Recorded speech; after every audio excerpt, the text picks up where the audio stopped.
السلام علیکم ورحمۃ اللہ وبرکاتہ۔ آج کا میرا ٹاپک ہے نماز وتر اور اس کے مسائل۔ اسی طرح چھوٹے چھوٹے شرعی مسائل جاننے کے لیے میرا چینل سبسکرائب کریں، شیئر کریں اور لائک کرنا بالکل نہ بھولیں۔ نماز وتر واجب ہے، اگر یہ چھوٹ جائے تو اس کی قضا لازم ہے۔ وتر کا وقت عشاء کے فرضوں کے بعد صبح صادق تک ہے۔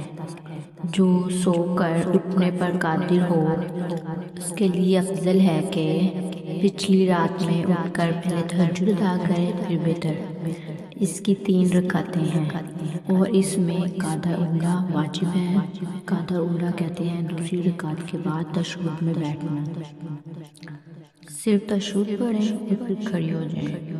تیسری رکعت میں قرات کے بعد تکبیر قنوت یعنی اللہ اکبر کہنا واجب ہے، جس طرح تکبیر تحریمہ کہتے ہیں۔ اسی طرح تیسری رکعت میں الحمد شریف اور سورت پڑھنے کے بعد پہلے کندھوں تک ہاتھ اٹھائیں، پھر اللہ اکبر کہیں، پھر ہاتھ باندھ کر دعائے قنوت پڑھیں۔ جو دعائے قنوت نہ پڑھ سکے وہ یہ پڑھیں ربنا آتنا فی الدنیا حسنۃ وفی الآخرۃ حسنۃ وقنا عذاب النار۔